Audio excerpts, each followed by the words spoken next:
नमस्कार। एक बार फिर से आप सभी का स्वागत करती हूँ वंदना की हिंदी संस्कृत क्लासेज में। आज मैं आप सभी के समक्ष शब्द रूप संबंधित कुछ परेशानियां दूर करने के लिए उपस्थित हुई। एग्जाम्स आ रहे हैं, उसमें तरह तरह के प्रश्न होते हैं, शब्द रूप से रिलेटेड होते हैं, प्रश्न निर्माण से रिलेटेड होते हैं, वगैरह वगैरह। तो सबसे ज्यादा परेशानी जो बच्चों को फेस करनी पड़ती है वो है प्रश्न निर्माण करते समय, क्योंकि बच्चों को अक्सर प्रश्नवाचक जो शब्द रूप है, प्रश्नवाचक शब्द का शब्द रूप है, वो लर्न नहीं हो पाता है। कहते हैं इतने सारे शब्द रूप हम कैसे लर्न कर सकते हैं, पूरे 7 विभक्तियां होती हैं, कैसे हम लर्न करें, क्या करें क्या ना करें। तो उनके लिए एक छोटा सा सॉल्यूशन है। जरा ध्यान से मेरे वीडियो को देखिए और अंत तक देखिए।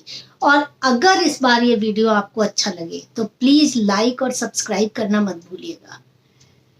ये हमारे लिए, हमारे मोटिवेशन के लिए बहुत ज़रूरी है। हमें लगेगा कि आप हमारी बातों को सुन रहे हैं, पसंद कर रहे हैं, जिससे हम आगे भी आपकी प्रॉब्लम्स को ध्यान में रखते हुए वीडियो बना पा रहे हैं। ठीक है, तो चलिए आगे चलते हैं। तो मैंने बात की अभी प्रश्नवाचक शब्दों की। प्रश्नवाचक शब्द होता है किम। किम का पुल्लिंग, स्त्रीलिंग और नपुंसकलिंग तीनों लिंगों में रूप चलते हैं। जाहिर है एक बच्चे को तीनों ही लिंग के रूप याद करने पड़ेंगे, तभी वो प्रश्न निर्माण कर पाएगा। और ये बहुत महत्वपूर्ण प्रश्न है, प्रश्न निर्माण वाला, जो आपके पेपर्स में, आपकी परीक्षाओं में पूछा जाता है। सेंटेंस दिया होता है, अंडरलाइंड होते हैं वर्ड कि इस शब्द से रिलेटेड प्रश्न बनाइए। अब बच्चे वहां कंफ्यूज हो जाते हैं, लेकिन अगर आपको शब्द ये याद होगा किम का शब्द रूप, तो कोई परेशानी आपको नहीं झेलनी पड़ेगी, किसी भी परेशानी का, प्रॉब्लम का सामना नहीं करना पड़ेगा। तो सबसे बड़ी बात है शब्द रूप याद करना। तो जरा ध्यान से सुनिएगा।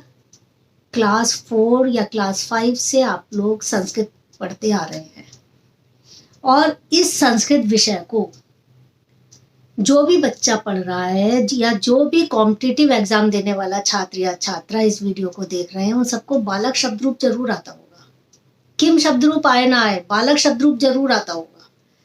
तो आपको करना क्या है, एक मेथड मैंने निकाला है ये शब्द रूप याद करवाने का, कि बालक शब्द रूप को पुल्लिंग के रूप के लिए किम शब्द रूप पुल्लिंग, इसके लिए बालक शब्द रूप को आप कॉपी पर लिख लीजिए।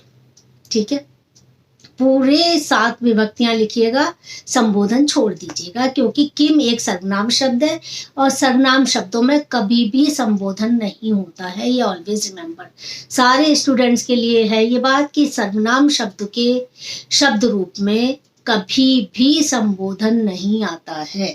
ठीक है, तो 7 विभक्ति के रूप आप बालक शब्द रूप के लिख लीजिए। हो गए। अब आपको क्या करना है, 5 या 6 जगह सिर्फ चेंज करना है बालक शब्द रूप में, और आपका किम का पुल्लिंग शब्द रूप तैयार है। बालक शब्द रूप लिखा हुआ है, इरेजर लीजिए और जहां जहां सारी विभक्तियों में, सारे वचन में आप बाल शब्द को रिमूव कर दीजिए इस बालक शब्द रूप से। बाल हटाते जाइए। आपने प्रथमा विभक्ति में लिखा होगा बालकः, बालकौ, बालकाः। ठीक है, अब आप बाल बाल हटाते जाइए, आपके पास क्या बचेगा, कहा, कऊ, काहा। ठीक है, अब कहा को सर्किल कर लीजिए। मैंने कहा 5 या 6 जगह चेंज करके आपको पूरा किम शब्द रूप याद हो जाएगा। पूरा इतना लंबा याद करना नहीं पड़ेगा, सिर्फ पुल्लिंग के लिए एक बालक शब्द रूप काफी है। ठीक है, कहा, कऊ, काहा, काहा को कट कर दीजिए या उसको सर्किल करके उसे चेंज कर लीजिए के। ठीक है, वहां 1 नंबर आप डाल दीजिए, जिससे आपको पता रहे कि ये वर्ड आपको लर्न करना है प्रथमा विभक्ति का बहुवचन। ठीक है, कहा, कऊ, के, डन, प्रथमा विभक्ति तैयार।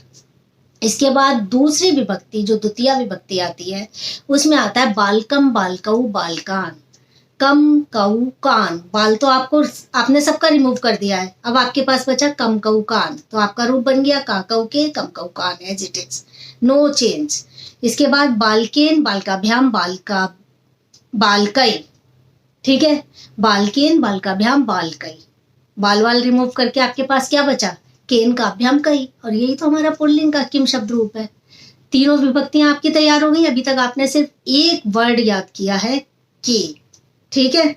इसके बाद चतुर्थी विभक्ति, बालकाय, बालकाभ्याम, बालकेभ्या। बालकाय को सर्किल करिए, उसकी जगह लिखिए कसमई।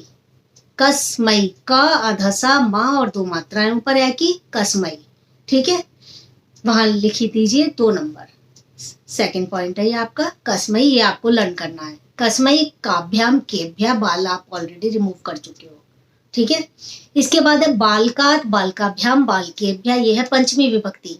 पंचमी विभक्ति के एक वचन को भी सर्किल कर लीजिए। आपने अभी तक प्रथमा विभक्ति बहुवचन सर्किल किया है, आपने चतुर्थी विभक्ति एक वचन सर्किल किया है, और आपने पंचमी विभक्ति एक वचन सर्किल किया है, ठीक है। पंचमी विभक्ति का एक वचन बालकात, उसको सर्किल करके वहां लिखिए कस्मात, क्योंकि इसमें कात तो लगा हुआ है लेकिन पूरा नहीं लिखा हुआ है, इसलिए मैंने सर्किल करवाया है कस्मात। अदरवाइज बच्चे कात लिख जाते हैं मोस्टली प्रश्न निर्माण करते समय, तो आप लिखोगे कस्मात, काभ्याम, केभ्या, एज इट इज। इसके बाद है बालकस्य, बालकयो, बाल का नाम षष्ठी विभक्ति है, बाल वाल हटा दिया, कस्य कयो, बाल का नाम को सर्किल कर लीजिए, वहां लिखिए 4th नंबर और वहां लिख दीजिए केशाम। बाल का नाम की जगह लेगा केशाम, ठीक है। इसके बाद बालके, बालकयो, बालकेशु, ठीक है। अब हमारा जो 5th और लास्ट चेंज आएगा वो आएगा सप्तमी विभक्ति एक वचन में।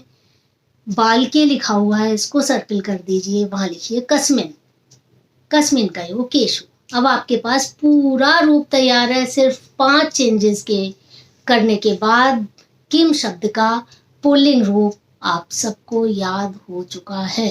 एक बार मैं रिपीट कर देती हूँ, देखिए आपने वही चेंजेस किए हैं या नहीं।